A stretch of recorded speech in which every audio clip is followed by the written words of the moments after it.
स्वागत है आप सभी का इस बुलेटिन में। आपके साथ मैं हूं पुनीत और 80 जिले 80 खबरें आप देख रहे हैं और खबरों की शुरुआत करते हैं। सबसे पहले बड़ी खबर बता देते हैं। बीजापुर में पुलिस और माओवादियों के बीच मुठभेड़ हुई है और इस मुठभेड़ में एक जवान हमारे शहीद हो गए। देर रात ये मुठभेड़ बताई जाती है। चेरला के काली पेरू में इलाज के दौरान जवान ने दम तोड़ दिया। शहीद जवान का नाम कांता प्रसाद बताया जा रहा है। सीआरपीएफ की 151वीं बटालियन में जवान तैनात थे। पामेड़ थाना क्षेत्र के झारपल्ली के जंगल में मुठभेड़ हुई और प्रभारी एसपी गोवर्धन ठाकुर ने इस मुठभेड़ की पुष्टि की है। ये बड़ी खबर आपको बता रहे हैं, जहां पर मुठभेड़ में एक जवान शहीद हो गए। बीती रात ये मुठभेड़ हुई। प्रभारी एसपी गोवर्धन ठाकुर ने मुठभेड़ की पुष्टि कर दी है। नक्सलियों ने जवाब दिया, सुरक्षा बलों के ऊपर हमला कर दिया और इसमें गोवर्धन ठाकुर प्रभारी एसपी हमारे साथ जुड़े हुए हैं। उनसे इस मुठभेड़ के बारे में जानते हैं। एसपी साहब, ये कैसे ये मुठभेड़ हुई, हमारे एक जवान को हमको खोना पड़ा, जानकारी दें।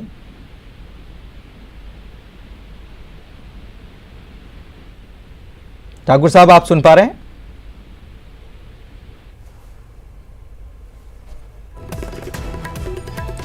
चलिए कोशिश करेंगे एसपी से जानने की कि किस प्रकार से ये मुठभेड़ हुई है और कैसे माओवादियों को मुंहतोड़ जवाब दिया गया। हालांकि हमारे एक जवान को हमको खोना पड़ा है। काली पेरू में इलाज के दौरान जवान ने दम तोड़ दिया। 151वीं बटालियन सीआरपीएफ की जो है, इसमें ये जवान तैनात थे और गोली लगने की वजह से जख्मी हो गए थे। नाम है कांता प्रसाद, तो शहीद हो गए हैं। प्रभारी एसपी गोवर्धन ठाकुर ने इस मुठभेड़ की पुष्टि भी कर दी है। बीती रात की घटना बताई जाती है बीजापुर से, ये बड़ी खबर। और गोवर्धन ठाकुर प्रभारी एसपी हमारे साथ जुड़े हुए हैं। एसपी साहब, ये कैसे मुठभेड़ हुई है, हमको हमारा एक जवान खोना पड़ा? इसमें एक सूचना आई है कि वो रात में 151 सीआरपीएफ के कमांडेंट साहब नियाल साहब और उनका कोबरा की टीम ऑपरेशन में निकली थी जी। और ये झारपल्ली करके एक जगह है, वहां पर मुठभेड़ की सूचना है, जिसमें एक जवान घायल हुआ था, जिसको उपचार के दौरान काली पेरू ट्रीटमेंट के दौरान उसकी डेथ हो गई। गोली लगने से शहीद हो गया था। ये जो मुठभेड़ हुई, कितने माओवादी, दूसरी तरफ कितने माओवादी थे, जवान कितने थे, कुछ जानकारी है कि कितनी संख्या में माओवादी वहां पर मौजूद थे? अभी रात की घटना है, ये लगभग 2:45-3 बजे के आसपास की जी। तो हमारी पार्टी अभी उनके जो सीओ साहब है उनसे संपर्क नहीं हो पा रहा है, लेकिन जो उनके कम्युनिकेशन और बाकी जो थाना प्रभारी के माध्यम से जो सूचना आई है उसमें ये जानकारी मिली है। तो क्या अभी भी जवान सर्चिंग पर ही हैं? हाँ, अभी पार्टी लौटी नहीं है और इसलिए उनसे क्योंकि उस एरिया में कम्युनिकेशन बहुत वीक रहता है जी, और इसलिए वो संपर्क नहीं हो पा रहा है।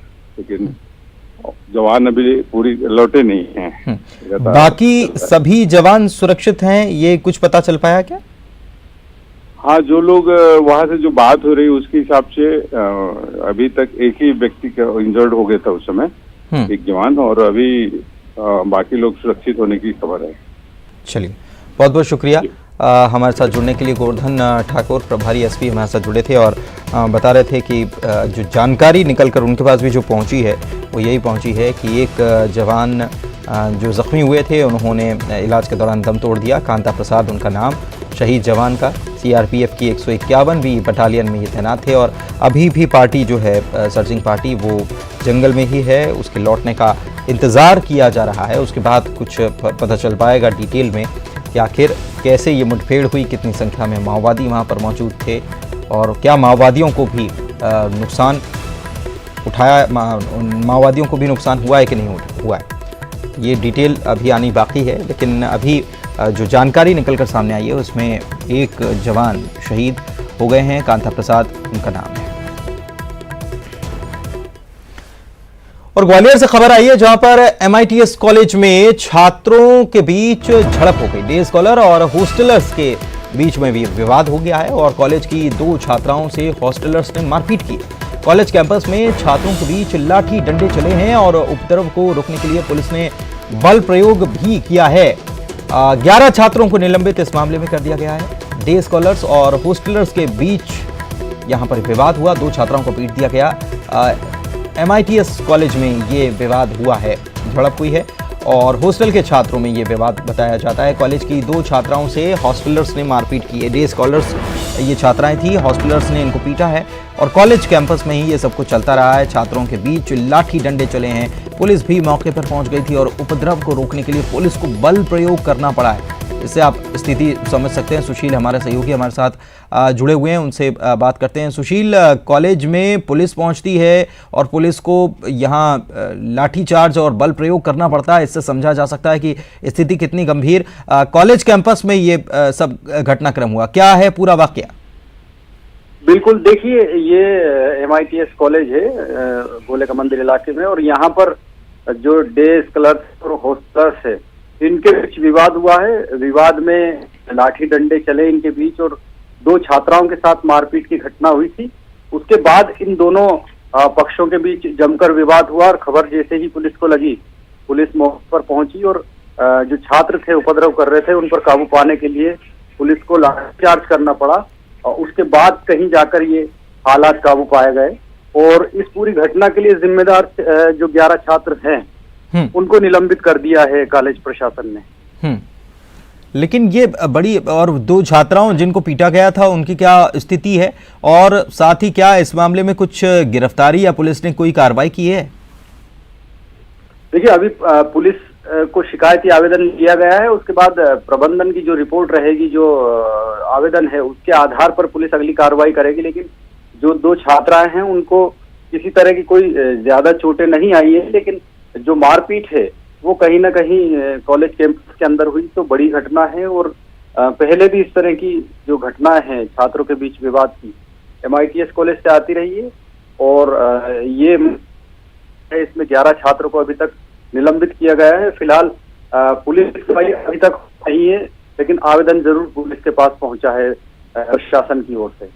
शुक्रिया आपका इस जानकारी के लिए। तो पुलिस के पास आवेदन भी पहुंच गया है और इस मामले में कॉलेज प्रशासन की तरफ से 11 छात्रों को निलंबित कर दिया गया। डे स्कॉलर और हॉस्टलर्स के बीच यहां पर विवाद आए दिन की बात बताई जाती है और इसी के तहत ऐसा एक वाकया एक बार फिर से हुआ जिसमें 2 छात्राओं को पीट दिया गया हॉस्टलर्स के द्वारा और इसके बाद फिर पुलिस को यहाँ पर मोर्चा संभालना पड़ा, पुलिस को बल प्रयोग करना पड़ा और स्थिति काबू में इसके बाद की गई।